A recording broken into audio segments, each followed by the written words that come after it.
Hi, everyone. This is Dr. Andrew Rimby, and welcome back to ITBR Rewatches Queer as Folk, Season 1, Episode 2. I am joined with a good friend of mine, Matt Skallerud. Hi, Matt. How are you? I'm really good. I'm so glad you're doing this because I consider you the powerhouse of LGBTQ media and social media, but also I think you're going to have some really interesting perspectives with what you were doing with media and the LGBTQ community when this show was premiering in 2000. So, Yeah, yeah. you know, you're the vanguard of all things queer media in my eyes. But Matt is the president. Everyone's going to be like, wait, what is Matt Andrew? Don't bury the lead. What does Matt do? So, Matt is the president of Pink Media, and he specializes in LGBTQ plus online marketing, targeting gay and lesbians via content marketing, social media, um, smartphone apps. In 1995, this is what I really am eager to hear you discuss, Matt. He Yeah, launched gaywire.com, which became one of the top three LGBTQ websites worldwide. And I think that'll be very interesting when we open up episode 2 with what's happening in our yeah. first scene. So, welcome, Matt. Thank you. Very excited to have you. And I know you just came back from, if you want to tell everyone out there, there was a really exciting conference you were a part of or Yeah, it event. was interesting. It was interesting. It was in Dallas, and it was kind of a blend of celebrity LGBTQ celebrities and business. So that's how they were trying to give it more like a gay South by Southwest feel. And but they had some amazing celebrities there. India Moore was there on stage, and she came on stage with her mother, which was really a it was great to see. And Billy Eichner and Oh, Anthony, I forget his last name, but and I should know, but he was from Queer Eye for the Straight Guy, and he's kind of their food expert, and he was amazingly animated as he did a whole cooking thing up there as well. oh, that's so exciting. Well, I think to remind the audience, so episode 1, when I was with Christian Garcia, it ended with Justin being dropped off at school by the erratic Brian. Yep. Brian gets, I think, even more layers in this episode, but he like drives off with his, best friend Mikey. And then we're just left with Justin in his school environment, and then Brian and Mikey entering back into their late 20s friend group, and how the late 20s, early 30s is basically a death in the queer community of society. Or I keep hearing this every episode because I just turned 31, Matt, and I'm like, wait, I can't believe that Brian is 29 and Yeah, he thinks that he is past his prime. Like I know. it is interesting what's happening with age. But so when did you, before we just jump right into episode 2, Yeah. when did you first see Queer as Folk, the Showtime show? Oh, well, the show, I mean, and then, just so that everybody is absolutely clear, there was the original, and I had watched that a few years before. So that was, I think it was based in Manchester. And instead of Brian Kinney, his name was Stuart. The guy you feel for, love, and is a villain at the same time.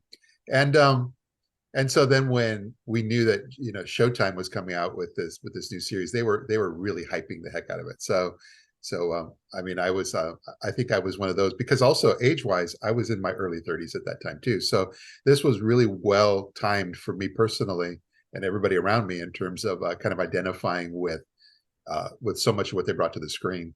And it's funny, and it makes you feel a little naked when you're like, oh my God, this is us, and a lot of it felt very real. And you said to me before we were recording that rewatching and returning to the series, this is the first time you've rewatched episode 2 Yeah. since you Yeah. first saw it premiere. Actually, the whole series, I have. Wow. I don't typically go back and rewatch series too often. Once in a blue moon, but so this one I had not. It was just firmly embedded in my mind as far as the overall impact. So to watch it after it's been really 23 years, and so it was really it does bring back a lot of feelings and so forth. But it's also interesting when you're seeing these people that you've come to learn and you come to know over all those years, through the different seasons. But you're seeing them at the very beginning when their characters were just in development and they were just kind of getting started in terms of understanding who they were in context of the show. Well, and I'm just curious with Pink Media or Yeah. all of the work, even with Gay Wired, what were you doing in 2000? Yeah. Well, that was the dot com. That was like the height of everything at that point. So we were riding really high because at that moment then in time, that's when it was really Gaywired, Gay.com, and Planet Out. And there was a group of investors that actually tried to acquire our company at the time, and it didn't finally in the end it didn't work out. But for about a year, we were all trying to do things together. They were pumping money into our company and trying to figure out, like how we can grow. But it all happened at the same time as this. And I will tell you that Showtime came to us, and Queer as Folk was a huge advertiser of ours through Showtime, and so we were very embedded with a lot of this, both on the business end and, of course, just on the personal side. Well, and it's been 23 years, like you've said, since it Yeah. premiered. Um, have you ever had a chance to meet anyone from the Queer as Folk universe? Oh, I wish I did, but no. Out of when I'm running around at some of these events, uh, they had not come across my path. We did do some cross promotions with them in New York, probably in 2000, at the Javits Center, where they had this huge at that time LGBT expo that they would have every year. So we did a bunch of promotions with them, but at least when I was there, their cast did not come in. Yeah, and I think I have to correct a cast member's name because just with Thea, I thought it was Thea Gill, but it's not. I think Oh, it's Thea. I want to make sure I say it right, but I will confirm that. So just so that actress is not, I want to be respectful. And Michelle, actually, shout out to Michelle who plays Melanie. She follows us now on our social media. So it is, people, the cast is becoming aware of our rewatching. So with all of that said, I want to just jump into episode two. So, you were at that dot com. There's the dot com boom right now. It's 2000, and episode two begins with I just love that Ted is watching these hot men on their webcams. yeah, And I think 2000, I was still um, in elementary, or I think I had just entered elementary school. But I do remember, though, like the height of the webcam. Like, yeah, even I had gotten a webcam to like talk to friends, and it was like such a huge deal. I mean, to think now that we're on Zoom and our um, video and microphone, everything's embedded in the yeah. computer. It's just, I think, unfathomable to us back then. So, was that something relating to Ted? Was that something you knew that men were like going onto these webcam sites? Oh, all of it, absolutely. I think that's what also helped pull a lot of us in, is because it really was on point. It was timely. It was they're showing a reflection of who we were at that very moment. And I'll tell you, especially when it comes to that whole webcam and streaming video, because all of that was a transition from DVDs and which were really hot, especially in the porn world, and DVDs into streaming, and of course now it's all about OnlyFans and all that. But the evolution, they caught a really great snapshot in time, and just pointing out that the porn industry oftentimes leads the rest of the industry when it comes to certain technologies, and that was a huge one. And so seeing all that was really kind of fun. And of course, as we know, that story arc continues on in future seasons as well. And this bond that the three of them have, Michael, Emmett, and Ted, I like rewatching this, found it so refreshing how they are always checking in with each other. Like it Yeah, really is such a strengthening of their friendship. And I mean, Michael, his manager job at this almost, it looks like a Walmart. I don't know where he is, yeah, but yeah, um the nondescript big box store. And he's asked if he can find jockey shorts for this like hot guy. He's like, yeah, that's where it is. And then he kind of knows that the guy is gay. And then yeah, like his coworker like uses a slur against this customer because he's with his boyfriend or husband. And um, it does feel that times have shifted in Mm. terms of like the acceptable homophobia, or even it like just being that apparent at the workplace. I mean, Oh maybe yeah. that's my reading, but yeah. What No, did you no, think was no. going on, Matt, with that scene? Yeah, no, things have changed. Although sadly, we wish that things had changed quicker and all in a straight line of being more positive from that point to where we're at today. But when you see that, it was actually I thought it made me feel sad, but and I'm sure it did for everybody that watched it because at the end of that scene after and all she did, she just kind of went, did the whole, which was very common back then when people would just kind of go, I think he is, Yeah, and yeah. Oh, like the flip of the wrist. yeah, so Yeah. she does this whole thing, but then they, when he turns around, they put their, and he realizes they were laughing at, or they felt that they were being laughed at. They just put their stuff down and they were out, and so it made me feel sad, and it was just kind of like one of those things that, you could see something like that even happening today, unfortunately. Well, and that Michael is even part of I know. this acceptable homophobia to try to like save face or the uncomfortability of knowing that he's not out at the workplace. And then, oh, maybe this couple is going to um threaten him coming out, or he has to like play along with the workplace dynamics Oh of yeah, putting down the queer person. So, and then we get Emmett, who I forgot like works at a boutique or a clothing store. yeah. Um, and okay, so that's where we are with them. Do you have anything else to say about, this trio at the No, beginning? I was just going to say that, tell you that, like, for years afterwards, Emmett slash I believe his name is Peter Page, but he was probably the most out there. Whenever there were events, whenever there were things, the rest of the cast you wouldn't really see at things, and you wouldn't see him on television and so forth as much. But he was really out there for quite a long time, and so he, in some ways, almost became kind of the face of queer as folk for the rest of us as well. Well, and I was saying this in episode one that what's so interesting to me is how much backlash the cast was getting from like the mainstream media, especially Larry King. I'm not sure if you remember this, but like Mhm. kept pressing the whole cast to come out, like try to find everyone's sexuality. Uh, Um, Especially like this would happen with House Sparks and Gail Harold, um, who, just said like we're not like our sexuality is not the focus of the series. Like Randy Harrison, like he should be given the voice, or like you said, Peter Page, and then eventually Robert Gant, yeah, um, yeah, and I do think Michelle. I want to say she's queer or a lesbian. I think, and I think so is Taya. But it might be, I think that's right. yeah. So it is interesting though how the press was just so, not saying like that's why they weren't always visibly at events, but I have a feeling it was a time where you coming out as an actor, I mean, it's still a bit like there's still a headline in the press with you coming out, but I feel there was the microscope was Yeah. really narrowed on all of them. But you can imagine in the back of their mind, sometimes they were thinking, well, if you're going to play gay on TV, you can be gay, but not too gay.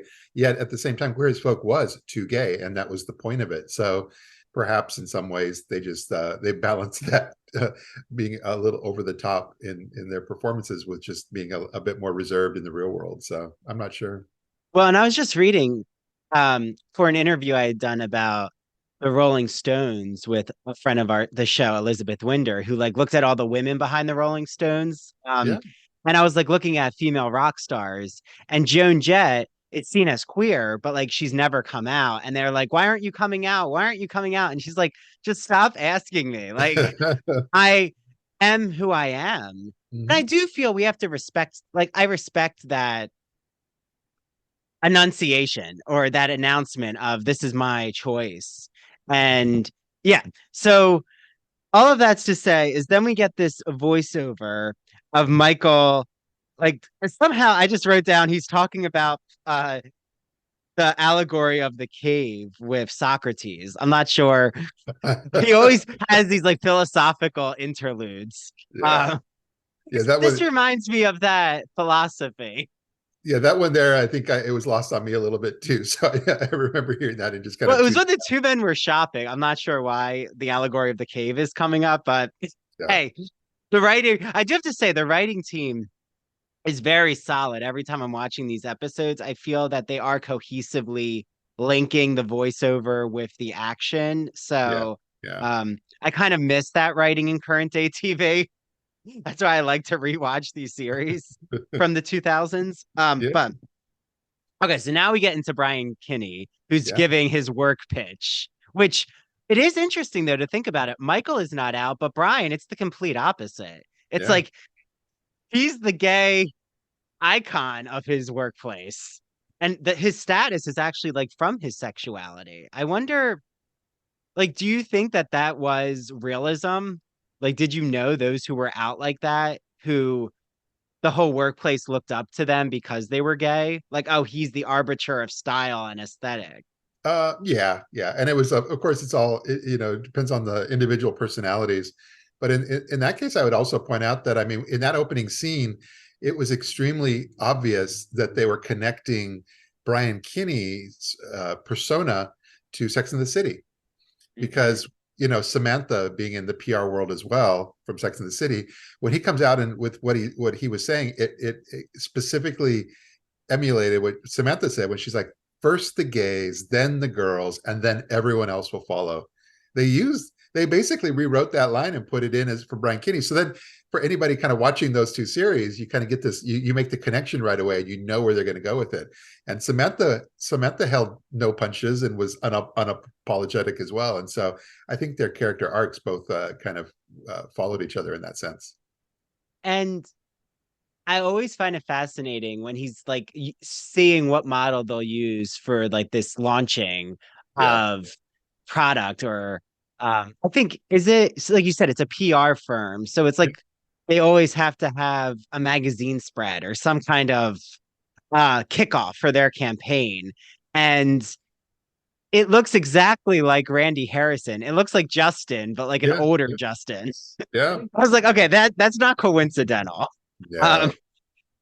No, nothing was coincidental, including like that whole scene was great too, because that's another reflection of who we are and what we're capable of. People don't realize that, like that whole gay world that happens under, invisibly to most people, which is those little cues that he was getting from the guy in the audience. And of course, we're seeing those magnified on screen, but we're like, oh, of course, they're definitely going to hook up in the bathroom. You could feel it coming, and of course, they put that in the scene. But that whole life that gay men have, whether it was what they were doing then or what they do today with Grindr and so forth, it's shocking sometimes because we're like, we don't want everybody to know what we do. yeah. And I find it funny though when you have the coworker uh knowing that Brian is going to try to hook up with this guy Yeah. and he's like, "Oh, that walk that he's going on to the bathroom, that's such a long hallway. I better go chaperone or follow him and help him." And the coworker is so understanding that he's about to, you Yeah. know, he's cruised this guy by eating an apple, which very Adam Eve sinful behavior Yep. imagery there. And she's like, okay, you're gonna do what you're gonna do. Like, that Exactly. this is acceptable in their workplace, I think is just like that to me is the messy. It is kind of an exciting, in my opinion, messiness of the early 2000s or late 90s is like they were trying to always push that boundary of workplace dynamics and sexuality. Um, that I feel now we do have much more of boundaries Mhm. of workplace behavior. And like that kind of comes into our TV shows. Like, I don't know. Yeah. I don't really see a lot of those pushing the boundaries as much in terms of hooking up in the Yeah. workplace. Yeah, it's probably, especially now. I think there's just in the overall era that we're in now, especially post Bud Light and Target and all the things that happen there. I think overall you're just going to see kind of a pullback, a very quiet, gentle pullback from a lot of, whether it's brands, businesses, or television shows and movies, where they're just going to be like, let's tone that down a little so that we we don't become, well, obviously, so we don't become boycotted, but so we don't become part of this conversation. I think they essentially, I mean, is that the right move? We would look at it and say absolutely not. That's where we're saying, now it's time to step up and show what you really believe in. But you're seeing that, and so in today, when you compare it to what we're looking at back then, you can kind of see the how things go forward a few steps but backward at the same time. Yes. So, okay, Brian, of course, follows this guy. Oh, and I love that line about when the male boss, I don't know who he is, but whoever's in he's like a head, you know, older white guy Yep. with a suit, who's straight. And he's like, I think that this model, he might be a little too, and then Brian just says, gay. He's like, Yeah. yeah, gay. And and Brian like turns to the women and they're like, I would go to bed with him anyway. I don't care about his sexuality. I did think that was actually a very provocative um and almost empowering moment of the show to say it doesn't matter if this model what his sexuality is, like kind of even meta of these actors in the shows themselves, like it Yeah. doesn't even matter if Gail Howard is straight, which he is, but like this is still a performance, like you're Mhm. still part of a fantasy. It Yeah. was, I thought, really cheeky and like done in a productive way there. Yeah. um Mm. But it also helped identify, I think, with at that time, whether there was terms like metrosexuals and so forth. There yeah. was also that whole concept as far as people, the world realizing that a lot of women would hang out with gay men in that sense. And so, like hearing that banter, as far as like, I don't care if he's gay, I'd sleep with him too, kind of shows that there was a lot of the relationships have very, very much evolved when it came to who we were all friends with back then. Well, and we hear that all the time with, oh, should that actor, I Yeah. mean, we still hear it. And I think that's what surprises me. But right, Matt, you hear that all the time of, especially I feel with gay actors, like, oh, could they play a straight man who's, you know, in love? Like that was said levied against Neil Patrick Harris all the time. Yeah. Um, like, oh wow, can he really do justice to this character? But then I do find when it's a straight actor, he plays a gay man. We see that so much repeated Hmm. in our culture that I would say it almost ups their resume in a way. Like it kind of gives them kudos of wow, they really um embodied that gay man. Like they were believable. But I Yeah. I Yeah. do think there still is a little double standard, if I have to admit it, that when gay men or queer men who are out, they try to go into like the straight acting roles, Yeah. there's more circumspect or suspicion. Yeah, no, I think it's tricky. I mean, I think that actors should remain actors and they could play, Yeah. whatever role they are best at. But at the same time, I'm not in that industry, and I do know that it's as people say, it's complicated. So, but it came up even in Dallas at one of the panels that was there with. There's a movie called, I think it was called The Mattachine Family, and so you had the director and one of the actors there, and they brought up that exact same thing. So it's a very active conversation in the film festival world and the LGBT film festival world, and all throughout, where everybody's trying to find like what is the right answer or the best answer when it comes to not only LGBT people uh, or straight people playing LGBT characters, but LGBT people having equal opportunity to be able to play any role that they want. And so, that's why I say it gets complicated. Well, just like Norma Desmond sings in Sunset Boulevard, I can play any role. The only reason it's so in the forefront of my mind is Yep.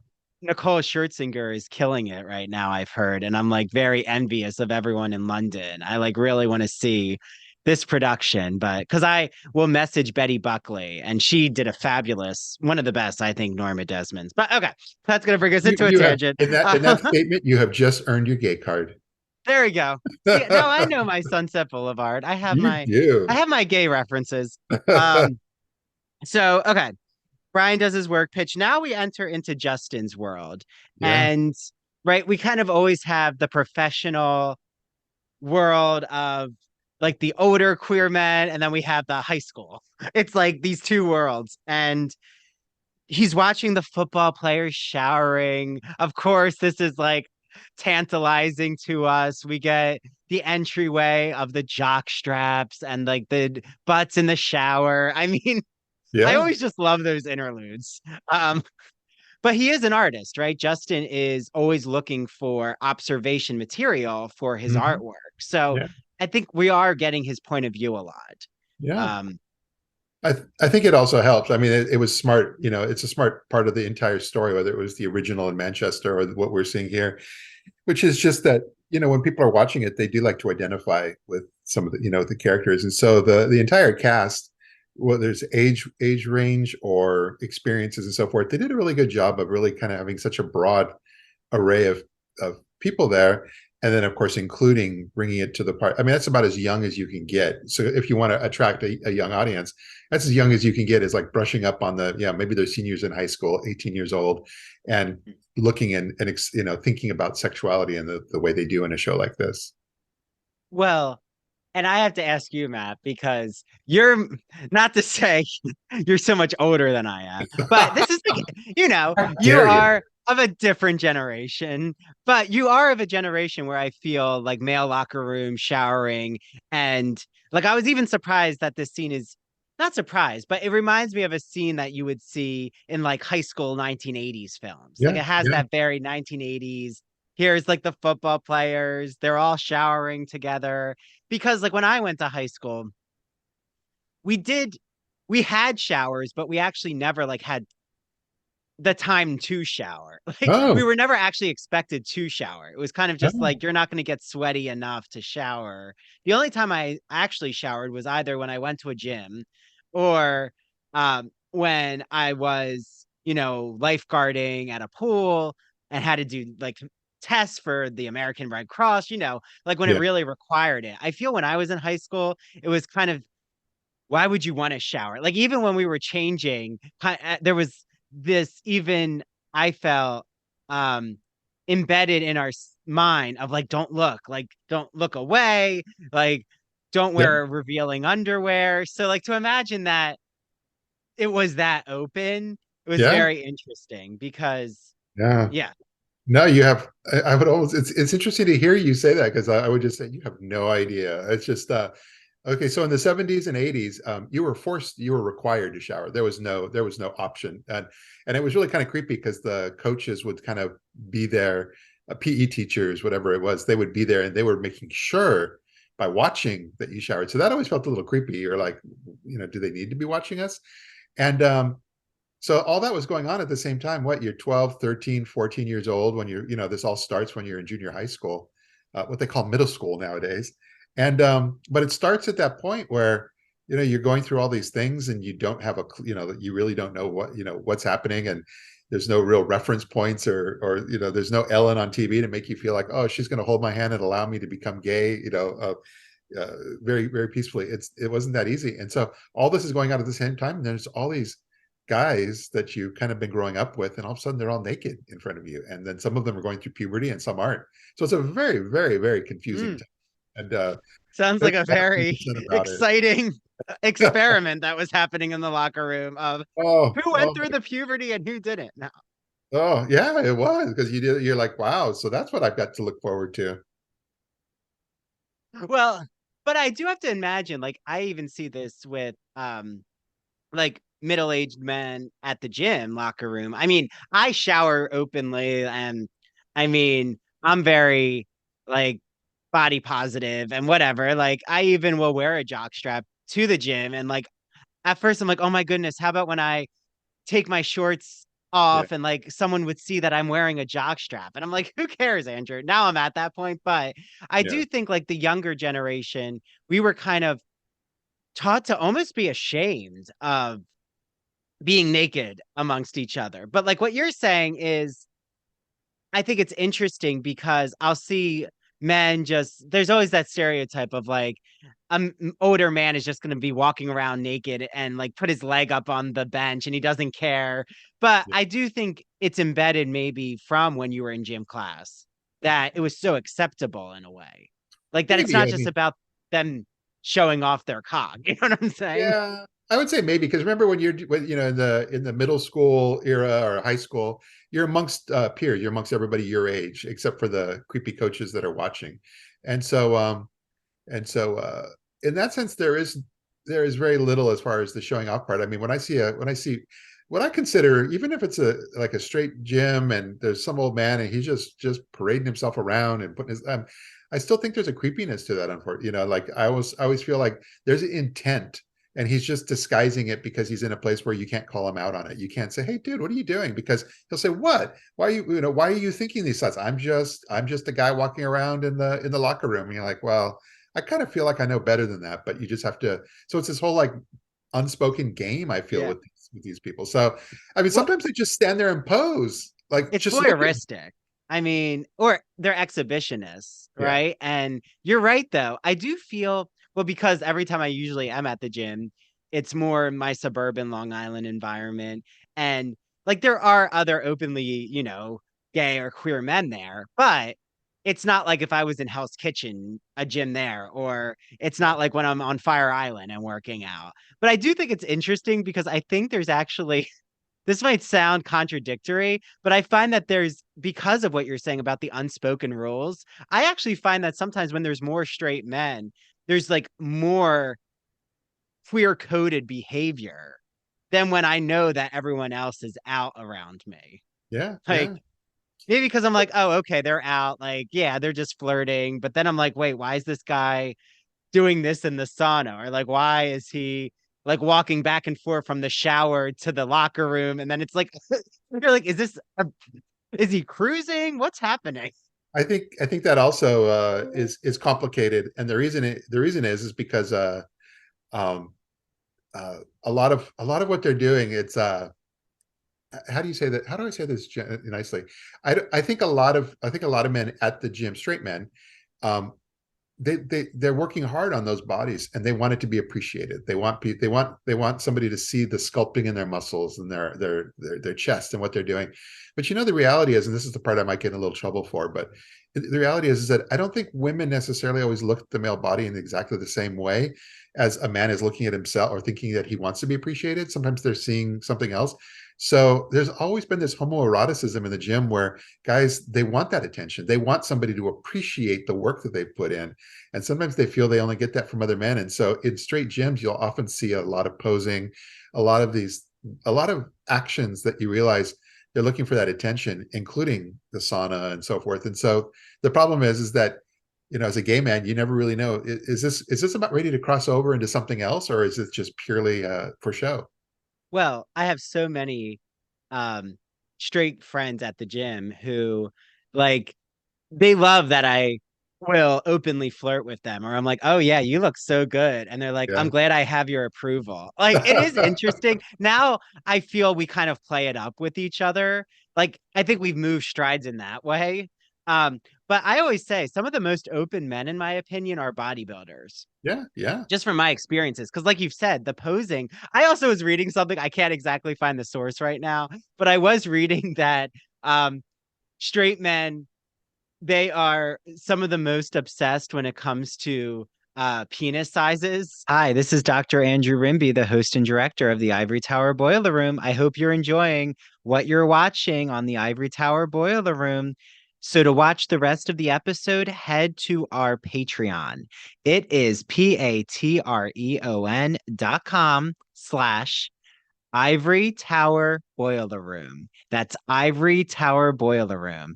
And you can watch the rest of the episode on our $5 a month membership called ITBR Student, or join the ITBR Professor membership.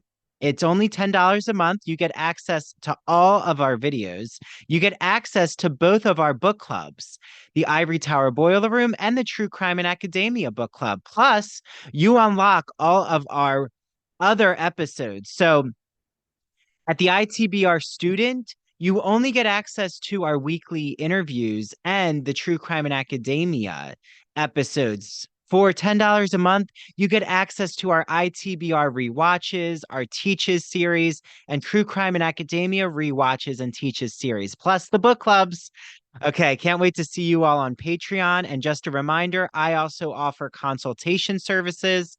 It is $30 for your initial consultation. You get a 1 hour private Zoom with me, and I will help you whether you want to create your own podcast and or media brand, you want to navigate academia as an undergrad or grad student, you need help with technology as it relates to teaching or media. Do you want to expand your social media presence as an artist, writer, podcaster, or academic, or even crafting your public humanities identity? I will help you with my consultation services. You can also find that on Patreon as well. Okay. Thank you all for watching and for supporting the Ivory Tower Boiler Room. Bye.